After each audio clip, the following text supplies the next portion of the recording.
Can't catch me, I'm too fast for you. Hi and welcome back. Today I will continue the Pac-Man project I did in the last video using OpenAI GPT Codex in VS Code. Last time I built a fully playable web game and added another maze and a random maze generator. Then I added difficulty levels with sound effects and some visual polish. Today my objective is to make the game play itself. I want to train an AI model that can automatically control Pac-Man.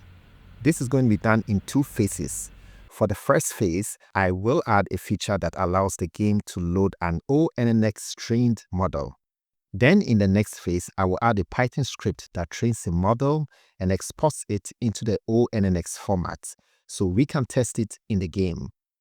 Alright, let me get right into it. So let's start by dissecting the prompt for the first phase. The first phase will ask our coding agent to do three main things.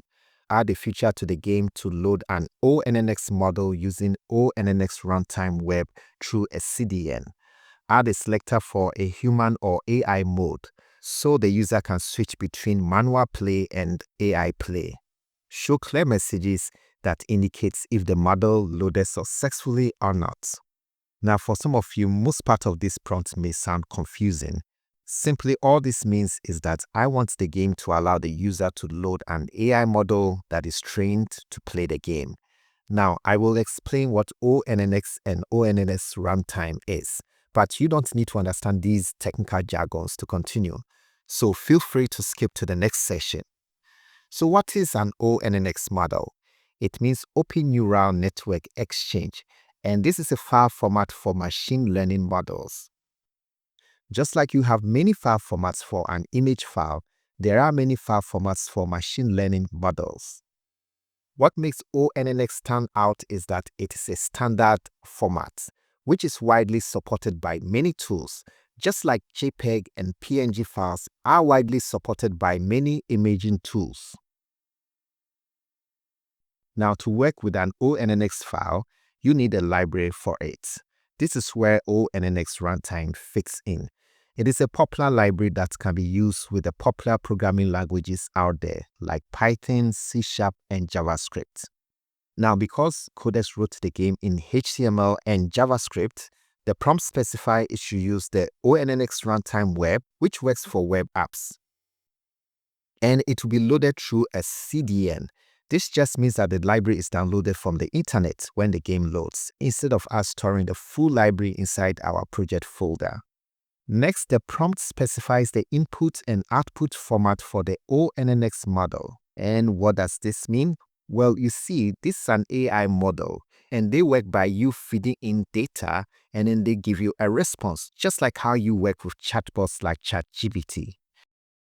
So for the Pac-Man game, in AI play mode, the game is going to continuously describe its state and feed that as an input prompt to the ONNX model. And then the ONNX model is going to respond with an output for controlling Pac-Man. Now, our prompt specifies that the state of the game be encoded as a 20 by 20 grid representing the maze. And within this grid, it will have values representing the empty state, walls, pellets, power pellets, Pac-Man's current position, and the current position and state of the ghost. The prompt also specifies the encoded values to be used for the model's output responses for the up, down, right, and left control of Pac-Man. Now, don't worry if this does not make sense. I initially had trouble understanding this. In fact, I did not come up with this strategy. I asked ChatGPT in a separate session to come up with a reinforcement learning strategy for an AI to play Pac-Man. Then it developed this. Now, reinforcement learning is a type of machine learning where an AI agent learns by trial and error. It gets rewards when it performs good actions and penalties for bad actions. Over time, it learns what actions leads to a higher reward. This is different from a programmed AI, which is the type of AI responsible for the ghost chasing behavior. For this model, what we want is one that learns by experiencing the game. Alright, I have now submitted the prompt. Let me fast forward to the result. Okay, it's now done. Let's check it out.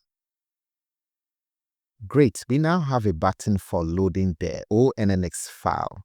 Nice. And the model state shows none for now, which makes sense because we haven't loaded anything yet. We also have a selector for choosing between a human or AI mode for playing the game. Right now, we cannot confirm if the load model works well and if the game can play in AI mode. The real proof will come after we train a model and export it to ONNX. So for now, I will call phase 6 a pass. Next, we build the Python script for training and exporting the model. But before we jump in, let me check the context. We've been on the same session since the project began, and we are still under 50% usage. Almost there, but not over. This comparting thing is working out really well. The first part of the prompt asks the coding agent to create a Python training project using Gymnasium. This is a popular Python library for building reinforcement learning environments. And in our case, the environment means a Python simulation of our Pac-Man game. The environment should match the browser game rules and the design mazes as closely as possible.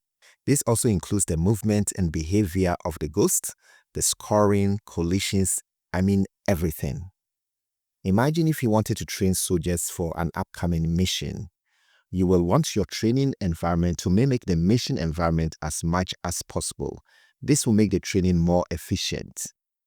Next, the prompt tells the agent to stick with the same encoded grade values we used back in phase 6 for the web game. The training model must be compatible with what the web game expects. That means our game state must be described as a 20 by 20 grade using the same codes.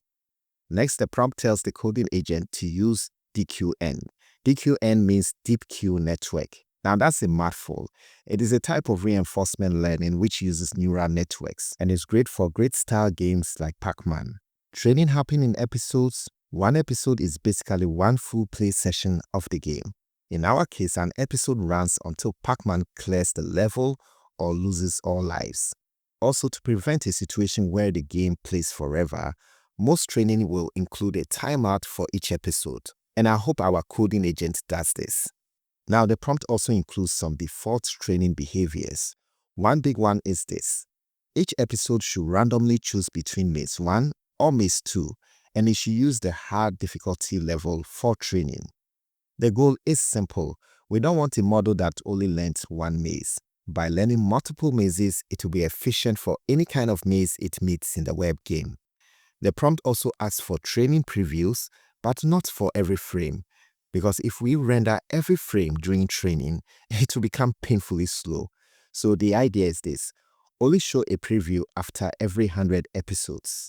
That way we can still see progress without killing performance. Next, the prompt asks for command line arguments. Most of these just control the default training behavior, so you don't have to edit the code every time. First is the mode argument, which lets you choose between training, evaluating, or exporting a trained file to ONNX format. Then there is the maze argument, which sets the maze for the entire training. If you pick random, it will alternate between maze 1 and maze 2. The difficulty argument sets the training level. And finally, the preview frequency argument decides how often to show a training preview. Like I've already said, the default is 100 episodes. And finally, the prompt says the Python script should support exporting the trained model to ONNX format. And I guess you know why. This is what our web game is expecting. It also asks for 2 support files, a requirements.txt for Python dependencies, and a README with setup steps. Alright, so I have submitted the prompt, and I'm going to fast forward again.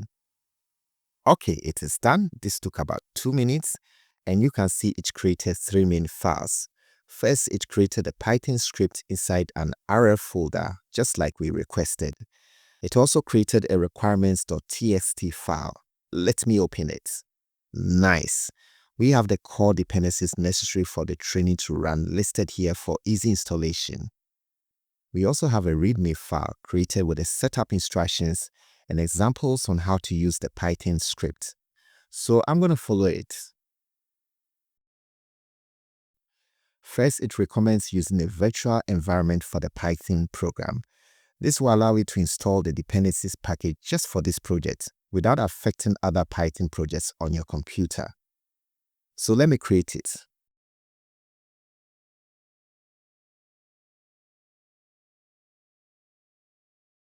Now I need to activate it. So let me go ahead.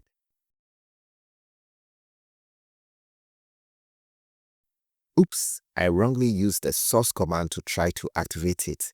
That's for a Linux or Mac OS. Since I'm on Windows, I don't need a source command.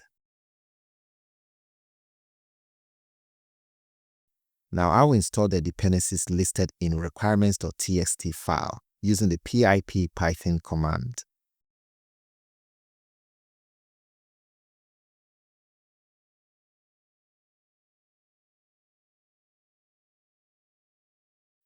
Alright, so the installation is not yet complete. Let's continue reading the README file to understand how to use the Python script. So this section shows how to use the script for training. You can see the mode argument is set to train, hard for difficulty, 500 for episodes, 100 for a visual preview for every 100 episodes of the training, and pacman_dqn.pt as our checkpoint file. Note that the checkpoint file contains the trained model. Alright, below we have an explanation of the example above. Note here that it says checkpoints are saved to pacman_dqn.pt periodically and at the end. This means we don't have to wait until training is complete. At every checkpoint save, we can use the training model file. But because our web game will accept only ONNX file formats, we will need to export the checkpoint file to ONNX.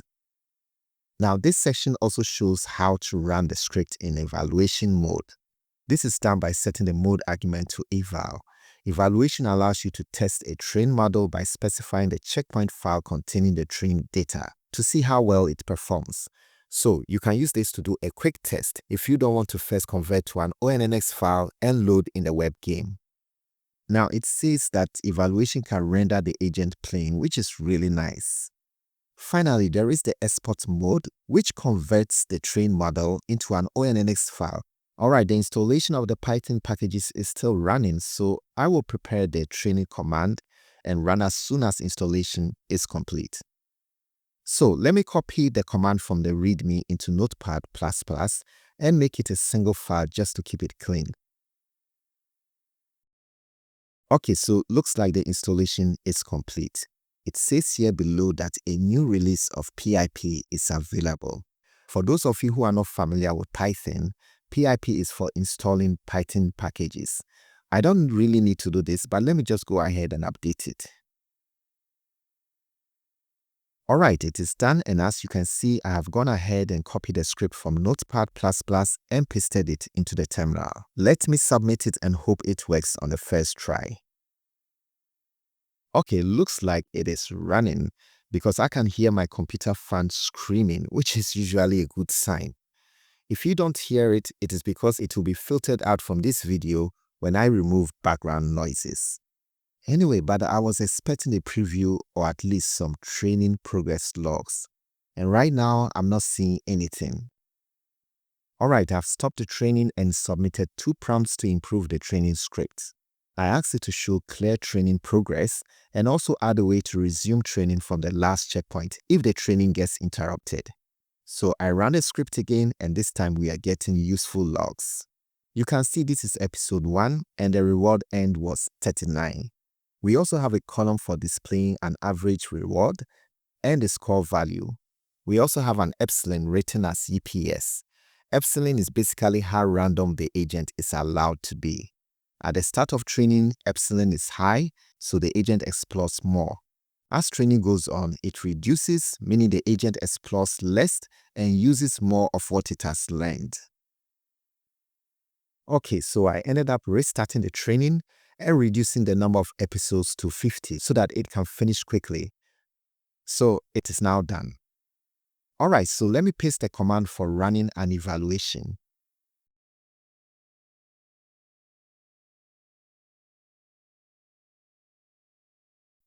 Oh boy, and it is returning an error. Alright, let me try to export the checkpoint file to ONNX.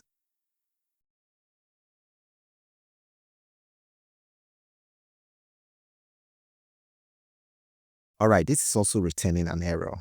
Alright, at this point, let me handle all issues behind the scene and get back when I'm done.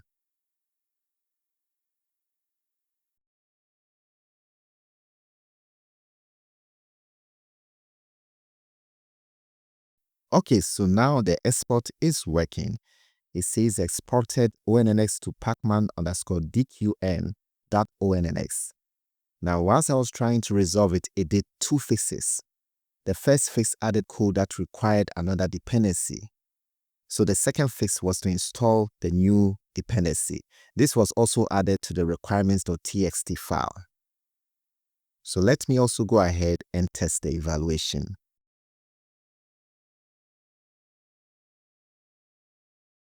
Nice. Now we are getting a visual render preview.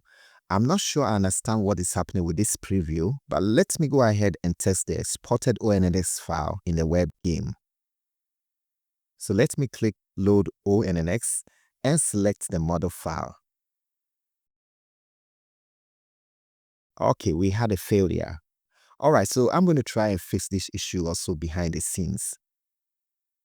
Alright, now the issue is finally resolved. So now that it's loaded, let me switch control from player to AI and press space to start. Okay, now the AI is controlling Pac-Man. Nice. And yeah, it's not playing well yet, but honestly, I didn't expect it to be great after just a small number of episodes of training.